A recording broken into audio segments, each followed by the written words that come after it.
What's good, Atlanta? This is the Blog and Dirty Podcast, where Dirty Bird is the word if you haven't heard. I'm your host, John Buhler, lead writer, fansided.com.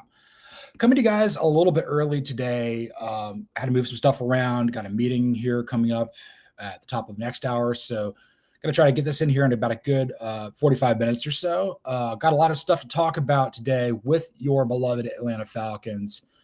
The real big things here have to do with who's balling, who's not at voluntary, and I guess now OTAs. Again, this is a really big year for the entire team and the entire franchise. It's been a long time since we've been in the playoffs. We have the talent to make it happen, probably on both sides of the ball, most certainly on offense, but we all got to come together. The coaching staff has to be better, and the Falcons they got to execute better in crucial spots. So not going to delay this any further. Be sure to hit the like button like you're hitting the gap. Smash the subscribe button like you hope the pass rush could be.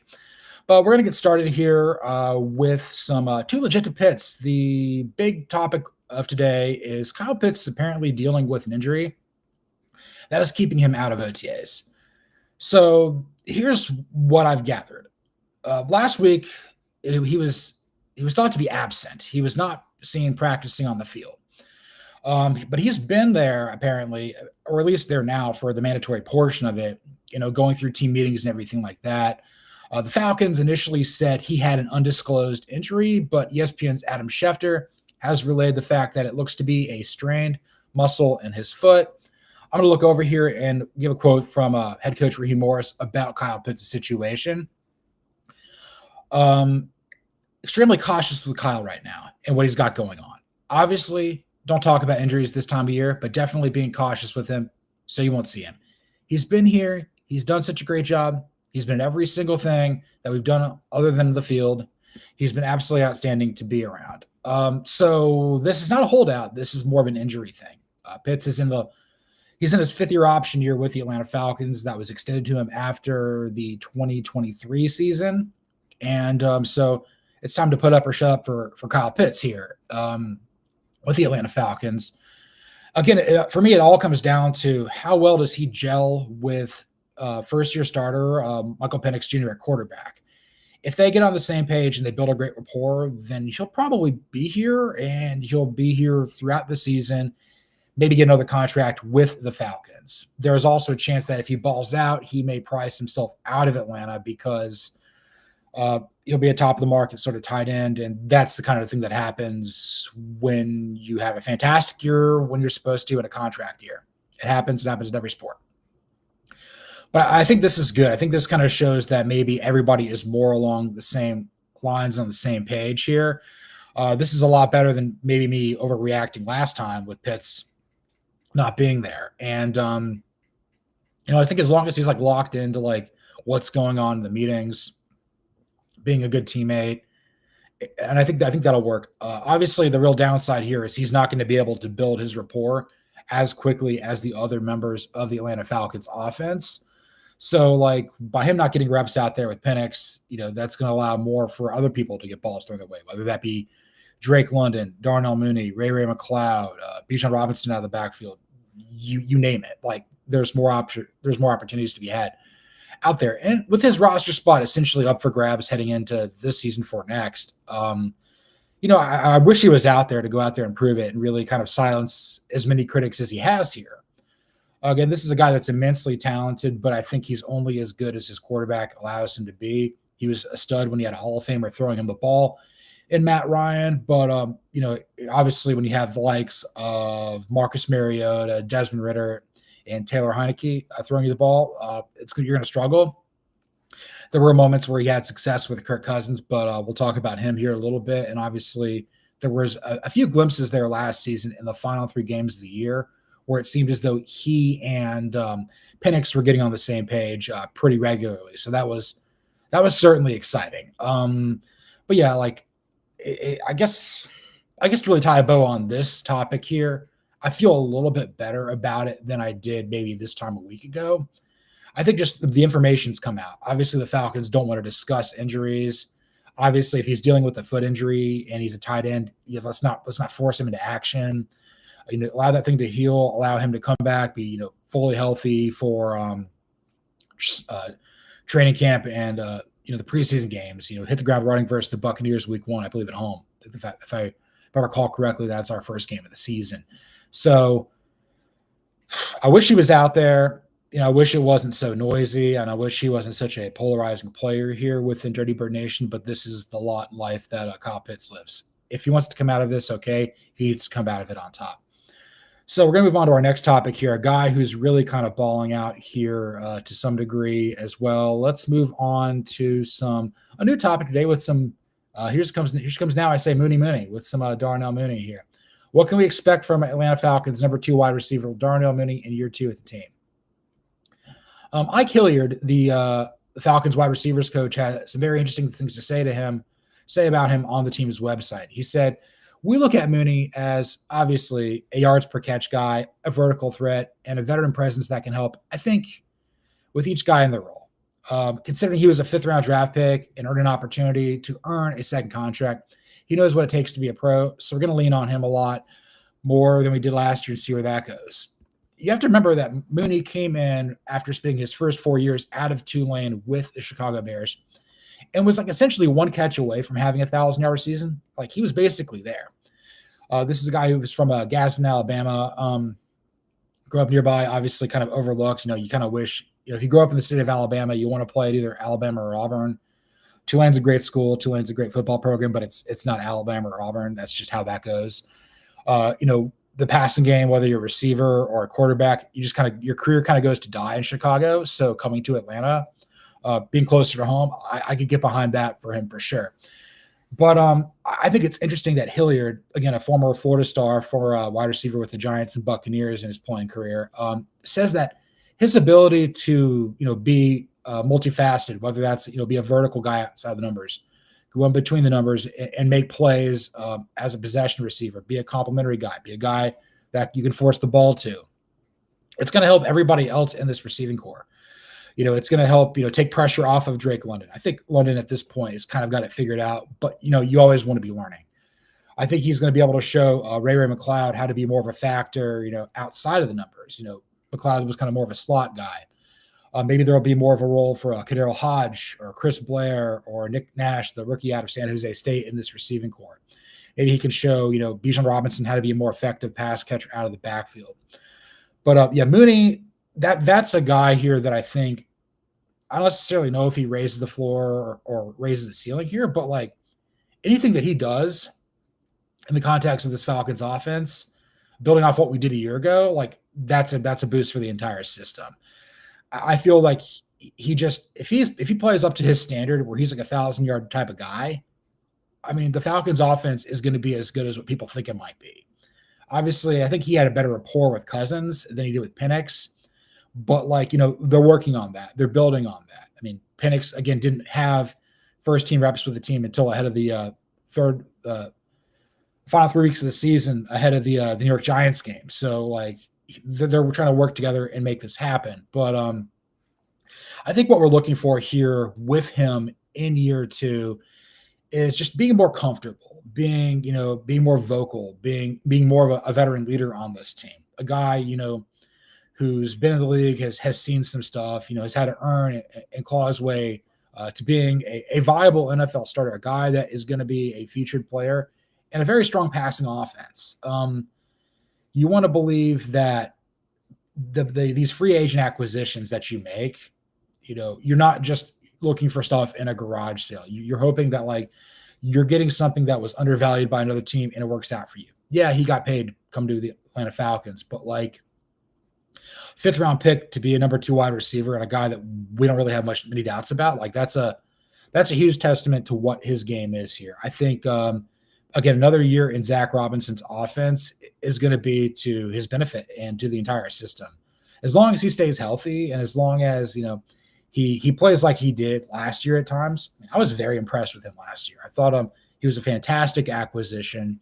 Certainly helped kind of be a tone setter for this new era of Atlanta Falcons football under the Raheem Morris regime. And for a while there, we just didn't really have a lot of receivers we trusted. I mean, kind of the end of Dimitrov's era, obviously the Calvin Ridley nonsense, Julio Jones, falling off a cliff.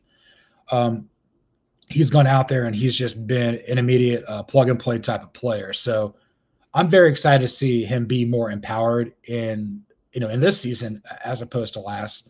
It seems to me that he's most certainly earned his keep here. And I think, I don't know if he'll ever be a Pro Bowler, but Drake London's got to be one first. But that 1-2 punch, it may not be as sexy as what we see, up there in Cincinnati with Jamar Chase or T. Higgins, or down in Tampa Bay with the likes of Mike Evans and Chris Godwin. But Drake London's kind of seen as the next Mike Evans. Maybe Mooney could be something like Godwin. I don't know if that's really a fair comparison here, but when you have two wide receivers you can trust, you can do a lot of things offensively.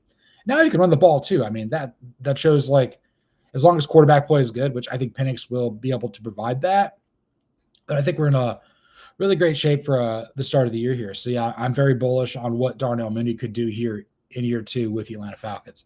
I'm going to take a sip of coffee before we get to the next part of the show.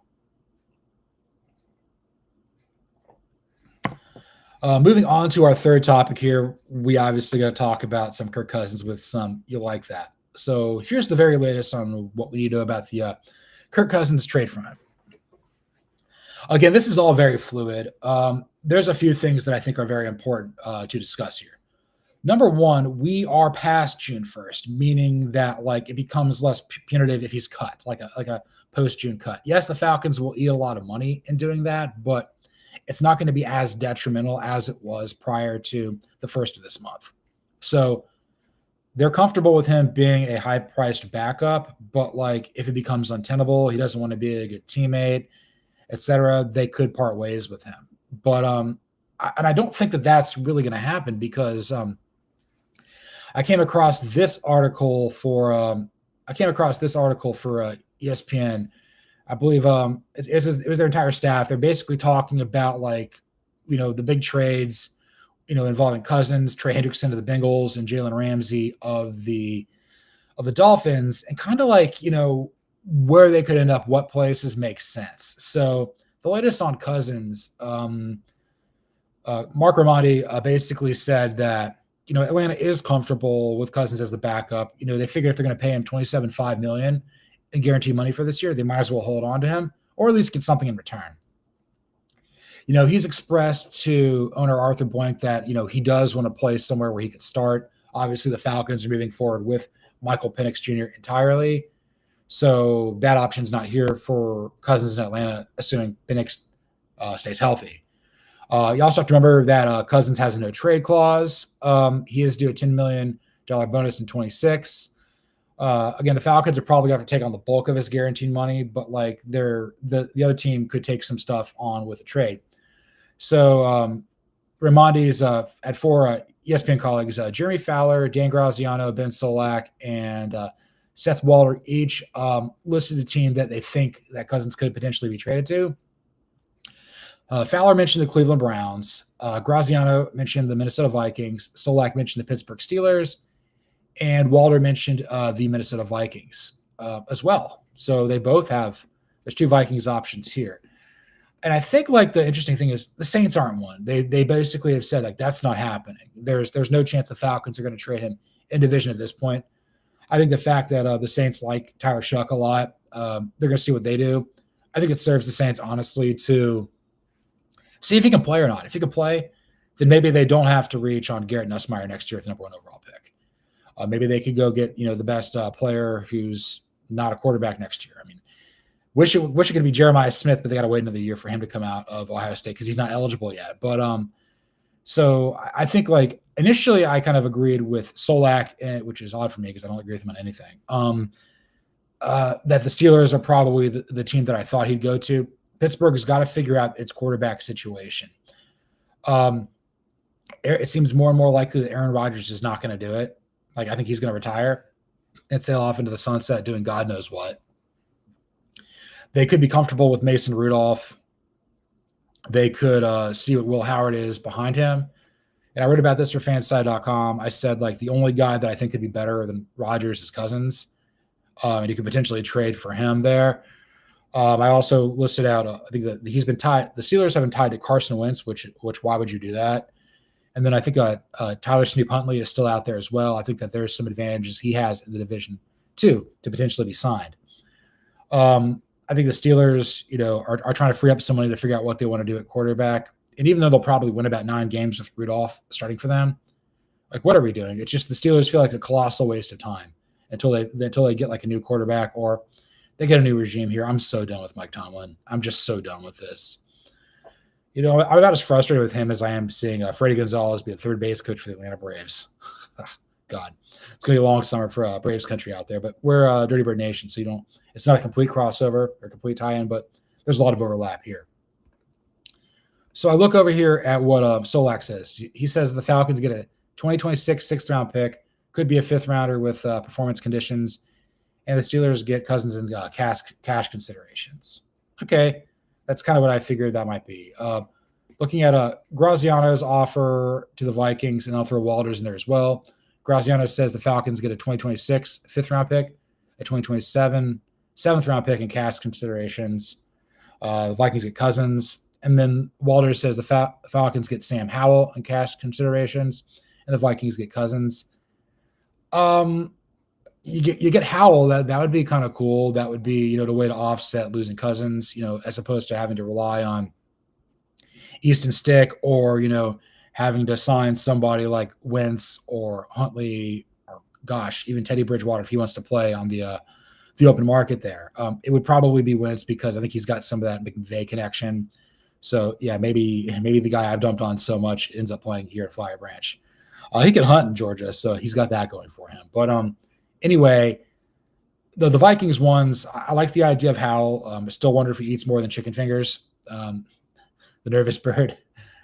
But anyway, the Vikings, this just says they don't trust JJ McCarthy, and the longer this goes on, the more and more inclined I am to think that he's probably going to be a bust. I've never bought into JJ McCarthy. And I could be wrong here. Maybe he dazzles, but I just think he's just a more likable version of Zach Wilson. And I think there's a slightly better version of him in college football right now at Penn State named Drew Aller. And I'll just leave it at that. So the Vikings, it's like Cousins he may have loved living in the Twin Cities. He may have loved playing for the Vikings, probably had his best years there in Minnesota. But, he's going back into the same situation. It's basically going to put McCarthy in an impossible spot. I don't see that happening. But the one that I think that probably ended up winning out here is the Browns. So this is what Graziano said that the Falcons would be getting. They'd be getting Kenny Pickett, 2026 6th-round pick and cash considerations. The Browns get Cousins, and a 2026 7th-round pick. Pickett has at least shown signs that he can be a viable backup quarterback. I think playing in the southeastern climate is probably going to be good for him. It's just the two-glove nonsense. You're playing in a dome in Atlanta. You're playing in a dome in New Orleans. You're playing outside in Charlotte and Tampa. You're not dealing with a whole hell of a lot of adverse weather conditions like he did in Pittsburgh. Even though he shined playing in Pittsburgh at Pitt, didn't shine playing for the Steelers. So I would say Pickett is an upgrade over Stick, not necessarily over Cousins. But if the Browns get Cousins, it basically means, okay, why did you go get Joe Flacco? Why did you draft Dylan Gabriel? At this point, I would just basically get Cousins, and I'd have Shedeur Sanders. Maybe Gabriel if you think he's better. Maybe you just see if you keep both and see what happens. But the big sticking point here in their reasoning behind why ultimately settling with Cousins, they put this dude on a team, bro, is that again, it's about scheme fit in Pittsburgh, which I kind of question if he's going to be that great with Arthur Smith. Maybe the Vikings, it's kind of the whole notion of McCarthy hanging over his head. And I think the Browns I think he could win that starting quarterback battle, and he'd also reunite with his former Vikings OC Kevin Stefanski. So, and I think that would be interesting as well, to be totally honest with you. So, I would be I'd be in favor of him going to the Browns. You get something back. The team is probably not going to be good. So any draft pick that you get for Cousins is probably going to be towards the higher end of things in 2026, maybe 2027 if he's still part of the team or whatnot. But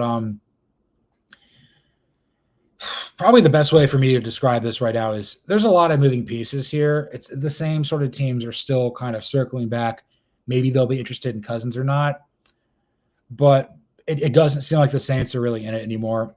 And I think the fact that the Vikings had been listened by two ESPN insiders and writers leads me to believe that the concerns I had about JJ McCarthy are quite real and quite palpable. I think he's probably going to go to the AFC North. I would say that like maybe the Browns is the best fit, but it's also murky. They got to clear some stuff up. It's the most seamless fit for him to go to the Steelers. But again, Pittsburgh's got to figure out if they want Aaron Rodgers or not. And that's a contingency plan. I think Jerry Dulac of the Pittsburgh Post-Gazette said, like, well, if they don't get Aaron Rodgers, they're going to go get Carson Wentz. And it's just some more Steelers nonsense. Like, they're still going to win about 10 games and just be the most frustrating football team on earth. It's hard for me to write positive things about the Steelers these days, and I try to, but like the current administration drives me insane. But I do think if Cousins went to Pittsburgh, they could be a playoff team. They'd be playoff viable, probably a little bit better than what they are with Mason Rudolph. With the Browns, they'll be a little bit better, but they're probably not going to be pushing for the postseason just yet, just because Baltimore and Cincinnati are in the division as well, and the same with Pittsburgh. So enough with that. Let's move on to some Grits Blitz here. What must the Atlanta Falcons do to overcome their biggest weakness, which I tabbed the pass rush. So I wrote this for fansided.com on yesterday afternoon, morning, afternoon, whatever it was. I looked at all four teams in the NFC South, and I said, what's their biggest weakness, and how do they fix it? So I'll just say all four teams' weakness and kind of basically gloss over what the Panthers, the Saints, and the Buccaneers need to do before I really dive into the Falcons. So the Panthers, apparently, they need to fix the bulk of their defense. Apparently, they don't have a pass rush, and they kind of struggle outside the numbers in pass coverage at cornerback. I think offensively, they'll be just fine. They've got a lot of weapons in the receiving core. Dave Canellis is a great offensive mind. I think he's going to be a really good head coach for them for a while. I can kind of take it or leave it with Bryce Young. I think the talent's there. I think he's small, but he's in the right spot where he could do it. I'm more bullish than not on what Dan Morgan can do as a general manager. So with Carolina, I'm like, okay, let's just kind of do what every Panthers team does well. When the Panthers are good, they've got a Hall of Fame level player at linebacker, and they built the defense around that. Whether they've got the late Sam Mills, whether they've got the late Kevin Green, whether they've got Julius Peppers, whether they've got Thomas Davis, whether they've got Luke Kuechly. They've got some guy in the middle of it all, maybe even in, the defensive line. And then they kind of go from there. So that's kind of how I would build, and Morgan, again, is a former star linebacker at the U. And then, I think he played for the Panthers as well. Came over from the Bills. So there's a lot of crossover between the two franchises in Charlotte and Orchard Park, New York. So that's what I would say that the Panthers need to do. Excuse me. Let me take a sip of coffee real quick. Almost done being sick, man. It's great.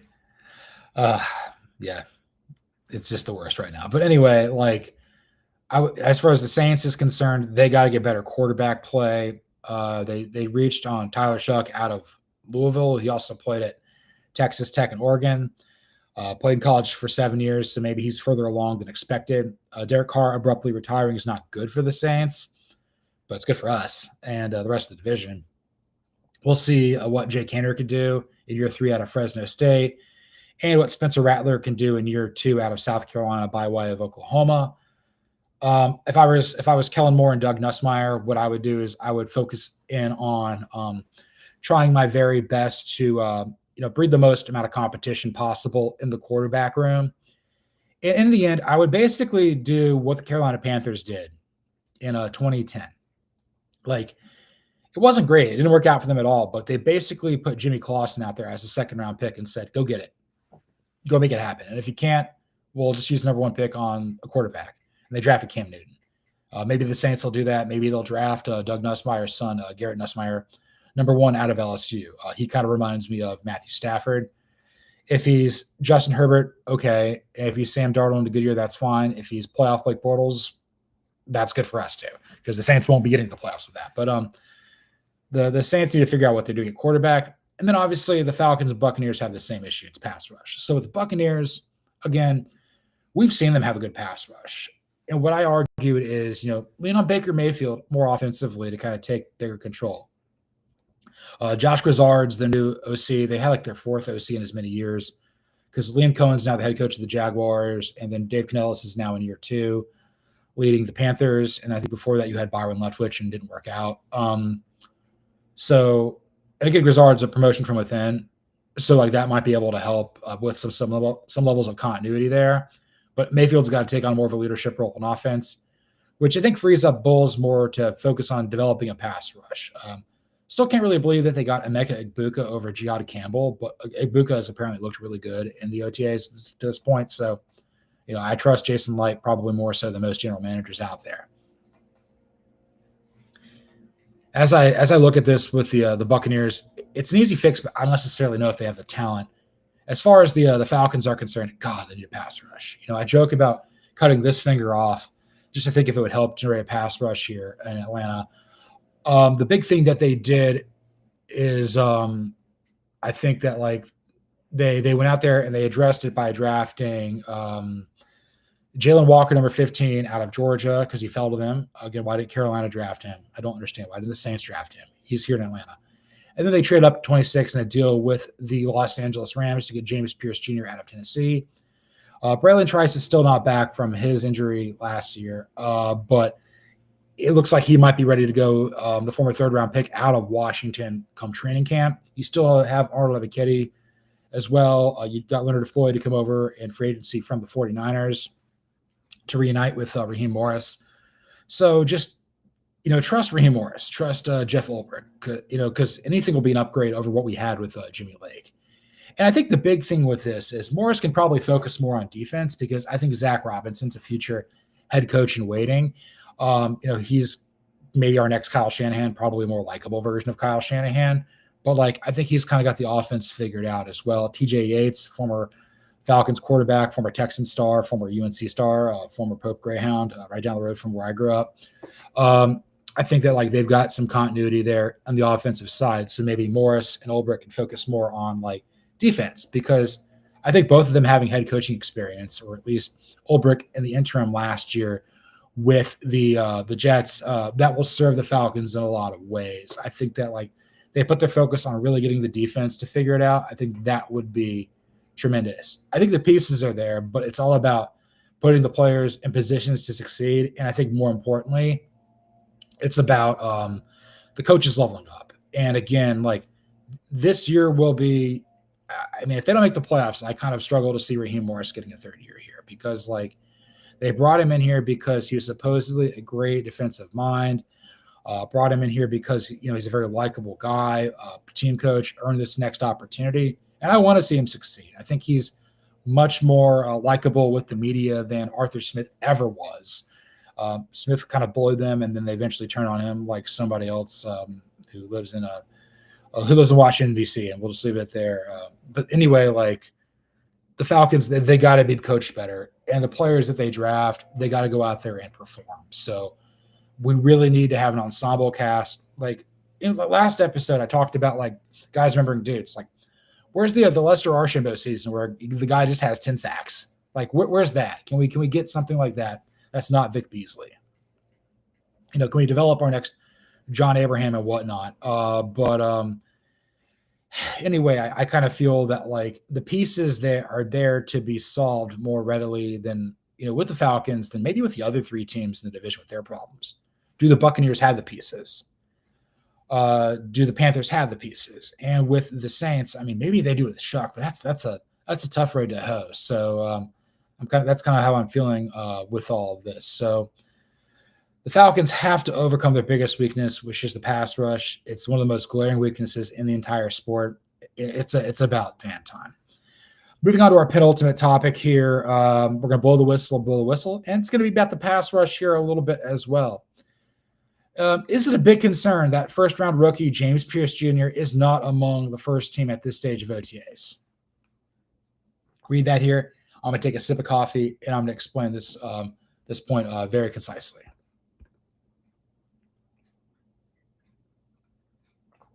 So this comes from something that Raheem Morris talked about.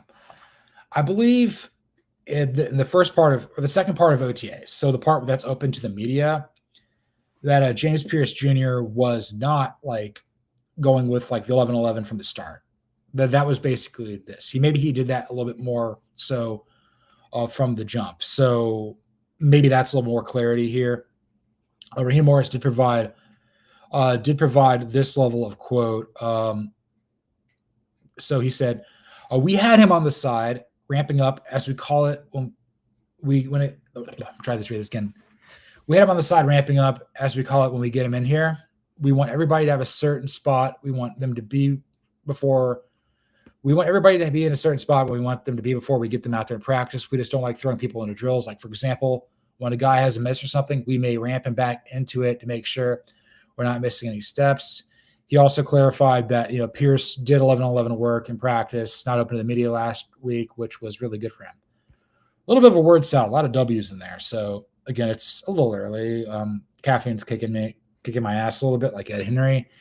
But instead of remembering the Titans, let's kind of remember this. So here's how I'm going to answer this. I'm going to blow the whistle. Yes, it is a concern, because anytime you hear anything like this for a guy that you traded up for, give up a lot of draft capital, a very controversial pick, you kind of wanted this guy to, you were lusting over him. He would have been the pick at 15 if Walker wasn't there. Like, this would be exponentially worse if Walker was not on the team. So this is a guy that you've been all about. I know there were some character concerns with him coming out of Tennessee. So it is a bit of a concern that he's not blowing it up at the early part of OTAs and stuff like that for what you gave up to potentially get him. So yes, that is a big concern. However, I'm going to blow the whistle negative that it's a concern with what I think it's going to happen for this year. Look, here's how I visualize the Falcons' pass rush being this season. You're obviously going to lean on Leonard Floyd in a starting role. You're going to lean on Arnold Ebiketie in a starting role as well. You're going to use Jalen Walker all over the front seven and deploy him in a bunch of places just to be kind of a guy that opposing defenses have to account for. Very thankful that he's going to play in the same division with former Texas offensive tackle Kelvin Banks Jr., a guy who he had his lunch both times in the Texas games, both in Austin and then in Atlanta for the SEC championship. So I think that there may be a little bit more to be asked out of Jalen Walker given his skill set. I've always thought Pearce is going to be more of a situational pass rusher. Like, when he's out there, he's going to be rushing the quarterback. I don't necessarily know if he's going to have that high of a snap count, but when he's out there, they're going to expect him to be productive. And I think they're looking for him being fresh, looking for him being a little more locked in to get after the quarterback. And again, this sounds a lot like Vic Beasley, man. I think he's very much a speed guy off the edge. But again, it's got to come from like just really good scheme, opening him up to make plays. I think the good news is, Mayfield's not super fleet of foot. Young's smaller, and then obviously the Saints quarterback room is in a little bit of a state of flux. So maybe you can wreak havoc in division. Maybe that can help you win the division. But yeah, I guess really to tie a bow on this, to really say this, blow the whistle like a train, positive. It isn't. I guess it's counter. Maybe I said this, but it is a big concern that he's not flexing right away, given what the Falcons thought of him throughout the draft process, the red flags about his character concerns, potentially the fact they had to trade up to get him, the fact they felt comfortable getting him at 15. Like, that all adds up. This doesn't land particularly well with me. That being said, I'm not that concerned otherwise, because I feel as though they have a very well-defined role for what they want him to do this year. I think he'll learn a lot from Leonard Floyd. And I think obviously Floyd and Walker sharing, the Georgia brotherhood. And I think also the fact that they're all SEC guys. Like, Floyd was a top 10 pick by the Bears. Didn't get a second contract with them. Went on to have great success there with the Rams and with the 49ers. Not necessarily a Pro Bowler, but a guy who's going to get 10 sacks a year. Like a guy who's certainly carved out a well-respected NFL career in the decade since he's been out. I mean, hard to believe he's coming up on 9 or 10 years in the league. Very lanky, very just kind of a big guy back there. But there are guys on this team for Pearce to learn from and grow from. But I think the best part is he's not going to be asked to do it all by himself. there's plenty of players out there that can spread the wealth. But when he's out there, he needs to find ways to be productive and not waste reps, draft capital, etc. So, I'm kind of on the fence with how I feel about this. I want to be optimistic. Again, it's going to be more of an ensemble cast to getting after the quarterback this year, but let's hope it hits. And let's move on to our final topic of the day. We're going to come to you guys from the highest perch of Flowery Branch. It has been announced the Falcons will host the Tennessee Titans in their first joint practice at Flowery Branch since 2022. This is significant because I believe this is the second preseason game for the Falcons. This is going to be, I think they open with the Lions. Maybe I forget exactly who they play. I think they play the Dolphins or something like that. Later on, again, I don't really remember exactly who the Falcons' schedule is. I'm going to look at this real quick, make sure I got this absolutely correct. So, the Falcons will be hosting the Titans for joint practices at IBM Performance Field on August 12th and 13th, the Tuesday and Wednesday before Friday's exhibition at Mercedes-Benz Stadium. The Falcons, are playing their preseason game on August 15th at 7 o'clock. The last time they had a team come here for joint practice, it was the Jaguars in 22. The last 2 years, 23 and 24, they were preseason guests and they did joint practices with the Miami Dolphins. Okay, I got this right. Reading down here. The Falcons, this is the Falcons' second of 3 preseason games. They're going to host the Lions on August 8th, and then they're going to play the Cowboys at AT&T Stadium in Arlington August 22nd, and then they open with the Buccaneers on September 7th for Week 1. So they got two home preseason games this year, and again, this is the one that is the dress rehearsal, if you will, in the new 3 preseason game format. So that is important to know. And I think look, I'm looking at these other teams. Detroit's better than us. Detroit is probably a better team right now than us. They've got a lot of stuff to figure out. Again, I don't think that the Lions are going to show very much in the first preseason game. They got to get 2 new coordinators. Frank Ragnow just retired. They got to figure some stuff out first. And we'll see what happens. Tate Ratledge might play. We'll see other Georgia players, whether that be Dan Jackson, Dominic Lovett, see what they can do on their quest to take the team. And then obviously the Cowboys won. The Cowboys, we're kind of in the same bucket as them. We were better than them last year. We beat them head to head, but they're vying for a playoff spot too. So we're kind of in the same bucket with them in the NFC.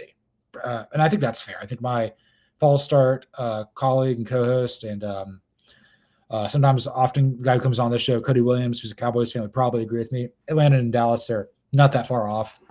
I don't know if it would be a pleasant surprise if they make the playoff, but it'd be great if they did, and it would be disappointing if they did. That's probably the way that I view the Falcons this year and probably the Cowboys as well.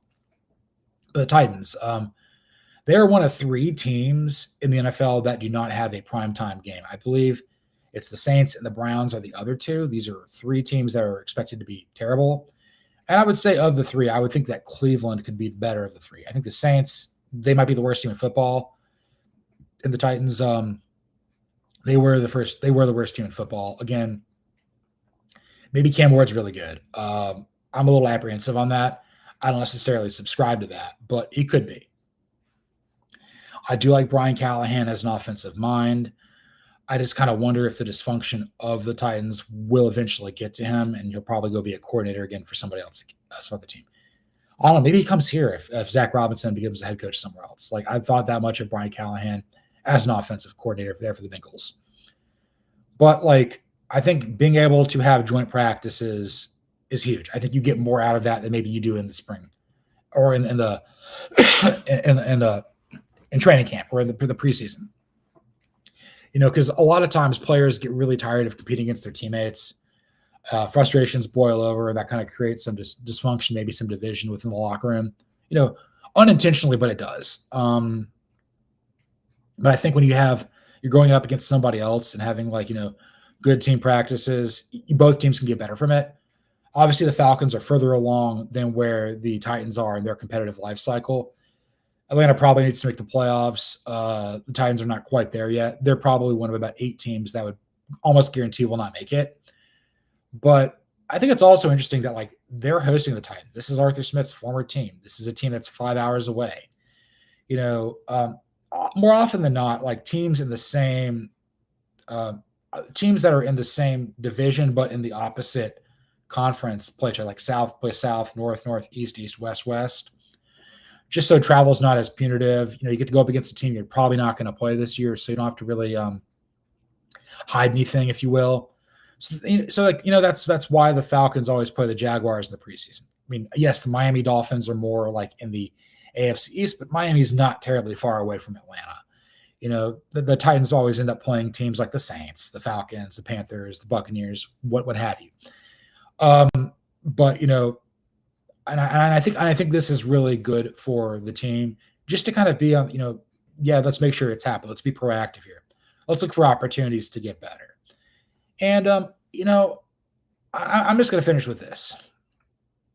I don't necessarily know if winning games in the preseason really matters or anything like that, but I think coming out on top with a victory, like I'd like to see the Falcons kind of do that. I think in recent years they've been competitive, but like they don't end up winning those games. And I think for a year where you're trying to flip the script, I think it matters. I think you should go out there and try to win every preseason game. Not that it shows or anything like that, but just convince yourself like you're winning. So by the time you get into like, week 1 when you're hosting the Buccaneers, a team you swept last season, you didn't go 0-3 in the preseason. You've got a little more confidence. You're playing in front of the home crowd. There's good things to be had here. And I think that's maybe a reason why, a team like the Baltimore Ravens under John Harbaugh, like why they take preseason so seriously. For the Ravens, like they always won preseason games. Maybe not, I think that streak ended not that long ago, but like I think that has a nice positive psychological effect. Like we're going to go out here and we're going to try to win every game we play, whether or not it counts or not. But like, I don't know if it necessarily translates to winning more games in the regular season or in the postseason, but I think psychologically there's probably some advantage to be had here. I mean, maybe inconclusive. There's probably not a terribly strong correlation there, but let's just go out there and let's win some games. Let's make the fans happy. Let's get the fans fired up about this team. This is going to be a really fun year for us. Watching, following, covering, and living and dying by every play, snap, game, week for the Atlanta Falcons. So, yeah, I'm very excited about that. So, this was episode 44 of the Blog and Dirty Podcast. You can follow me, John Buhler, on Twitter or the X at Buhler118. You can follow the show at Blog and Dirty FS on YouTube. You can follow along with Blog and Dirty on Twitter or the X at Blog and Dirty. Be sure to watch, like, comment, and subscribe on YouTube. Give us a 5-star review on Apple, Spotify, YouTube, anywhere there's podcasts. Really helps the show grow. Again, we're getting closer and closer to 300 subscribers. Slowly but surely, we will get there. I'm going to continue putting out a weekly show for you guys here. Going to try to probably have some guests on here once we get kind of closer to the season. Still trying to figure out exactly what the new format of the show is. If you have any questions, obviously hit them up in the comments on YouTube. You can hit me up on Twitter, any of my articles, whatever it is. Just find a way to reach out to me about Falcons, and I'll try to give you something good here. Again, I didn't play football. This is the team that I've been rooting for my entire life. Yeah, coffee's done too, so that's exciting here. I mean, basically means the pot's off here. Maybe the leaf blower outside, just the racketeering, the money laundering going outside. Maybe you didn't hear that too bad, but this is on Restream. It picks up everything because that's how it goes. But starting to feel really optimistic about the Falcons. Again, obviously losing it more and more with the Braves. Maybe the Hawks will be good. Georgia, we know what Georgia is. So, this is a team worth rooting for. This is a team worth getting excited about. This is a team that I think is going to take the NFL by storm. And, like Midicon said, that we are the best fan base because we've endured a hell of a lot. We've endured so much over the last several years. And I don't know if people are going to be happy for us if we get to have some level of success, but we're ready for it. We're ready for this.